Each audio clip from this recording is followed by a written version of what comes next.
আপনি জীবনে অনেক নামাজ বাদ দিয়েছেন, এই নামাজগুলো পড়তে হবে কিনা, দুই রকমের মত আমাদের সমাজে শুনতে পাওয়া যায় এবং ওলামা ইকরামের দুই রকম মত আছে। যে সমস্ত ওলামা ইকরামের মতে ইচ্ছাকৃত নামাজ ত্যাগ করলে কাফের হয়ে যায়, ভালো করে বুঝেন, ইচ্ছাকৃত নামাজ ত্যাগ করলে কাফের হয়ে যায় মানুষ, মানে অমুসলমান হয়ে যায়, তাদের মতে আপনি আগে যে নামাজ বাদ গেছে পড়েন নাই সেগুলো আর এখন পড়া লাগবে না, কারণ আপনি আগে কাফের ছিলেন এখন মুসলমান হয়েছেন, কাফের থাকাকালীন সময় নামাজ বাদ গেলে এটা পড়া লাগে না। সূত্রটা বুঝতে পারছেন? এখন আপনি আগে কাফের ছিলেন, মুসলমান ছিলেন না, এটা মানেন কিনা? বেনামাজিরা যারা আগে নামাজ পড়েন নাই তারা আগে অমুসলমান ছিলেন, মানেন কিনা এটা? ও, তো সেক্ষেত্রে আপনি আমি এই কথা এই জন্য বলছি, অনেকে বলে যে হুজুর, অনেক হুজুররা বলেন যে আগের নামাজ যেগুলো কাজ হয় সেগুলো আর পড়া লাগবে না। আমি বলি খুব ভালো কথা, আপনি সেই হুজুরের ফতোয়া নিচ্ছেন, এই তো হতে পারে স্কলার তার ইজতিহাদ, আপনি সেটা নিচ্ছেন, এই তো সেটা যদি নেন তাহলে আপনি আগে মুসলমান ছিলেন না সেটাও নিতে হবে। বলে না সেটা তো নেব না, তাহলে সুবিধা মতো নিলে তো হইল না, বুঝেন নাই কথা? তো এই জন্য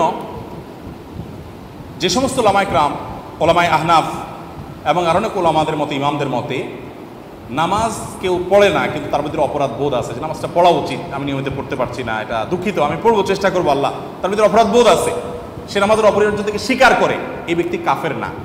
যার কারণে মুসলমান হওয়ার কারণে তার যে নামাজ বাদ গেছে এগুলো সে পরবর্তীতে কাজা করতে হবে। সেই হিসাবে আপনার যত নামাজ কাজা আছে সেগুলো এখন পড়ে ফেলবেন। এখন কত অনেক নামাজ হিসাব করতে পারি না, তো কাউন্ট করেন আপনি প্রাপ্তবয়স্ক হয়েছেন এত বছরে, কন্টিনিউ নামাজ শুরু করছেন অমুক বছরে, মাঝে গ্যাপ এত বছরে, তাহলে প্রতি বছর এত বছরে কতদিন হয়, প্রতিদিন কত ওয়াক্ত হয়, একটা ক্যালকুলেশন করে আনুমানিক একটা ফিগার বের করেন যে এর কম হবে না, এর বেশি হবে না, কম হবে, তাহলে বের করে এবার আপনি সেই নামাজটা প্রতিদিন কিছু কিছু করে পড়ে পড়ে শেষ করার চেষ্টা করুন। শেষ করতে পারেন নাই কিন্তু আমৃত্যু আপনি চেষ্টা করে গেছেন, আল্লাহ তাআলা আপনাকে মাফ করবেন আশা করা যায় ইনশাআল্লাহ। আমাদের সমাজে মানুষ বিভিন্ন ধরনের দান সাদকা করে কিন্তু পরিপূর্ণভাবে যাকাত আদায় করে না, এদের ব্যাপারে ইসলাম কি বলে?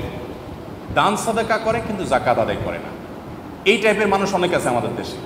এটা হলো গাছের গোড়া কেটে আগে পানি দেওয়ার মতো, শুধু দান সাদকা করে কেন? এই যে হজের মৌসুম আসছে দেখবেন 7 লাখ 8 লাখ টাকা খরচ করে হজ করতেছে, এদিকে শ্রমিকের বেতন দেয় না, আছে না নাই? অনেক লোক আছে না এরকম, যে নিজের অধীনস্থদের পাওনা টাকা দিচ্ছে না বা পার্টির টাকা ঝুলিয়ে রাখছে, বছরকে বছর ঘুরাচ্ছে, দিচ্ছে না পাওনাদারকে, অথচ তিনি কি করছেন? তিনি হজ করে বেড়াচ্ছেন, মক্কা চলে যাচ্ছেন। এগুলো গাছের গোড়া কেটে আগে পানি দেওয়ার মতো। আপনার পরে জাকাত ফরজ হলে আপনি জাকাত আগে আদায় করবেন, এরপরে আপনার তৌফিক থাকলে আপনি দান করবেন নফল দান। নফল দান কখনো জাকাতের বিকল্প হতে পারে না, এবং যার জাকাত ফরজ তিনি জাকাত না দিয়ে নফল দান করলে সেটা তার জন্য জায়েজ নাই, তার জন্য কাজ হলো জাকাত আদায় করা। এটা হলো লুঙ্গি খুলে পাগড়ি পরার মতো আর কি। লুঙ্গি খুলে যদি কেউ পাগড়ি পরে সওয়াব হবে না গুনাহ হবে?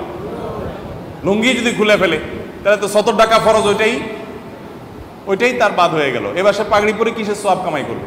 ঠিক একইভাবে ফরজ জাকাত না দিয়ে আপনি নফল দান করছেন। অনেক লোকরা দেখবেন তার টোটাল অ্যাসেট কত, জাকাত কত আসে, কোনো ক্যালকুলেশন নাই, উনি 2 হাতে দান করে, কোনো মানে নাই। আপনি হিসেব করবেন আগে যে আমার টোটাল অ্যাসেট জাকাত এবল কিনা, থাকলে জাকাত এবল সম্পদ কত আছে সেটা আমি কতটা দিচ্ছি না দিচ্ছি হিসাব থাকবে, এরপরে অতিরিক্ত আমি দিলে দেবো, না দিলে নাই, কিন্তু আমার জাকাতটাই আমি আগে দিলাম না আর এদিকে আমি দান করে বেড়ালাম, কোনো মানে হতে পারে না।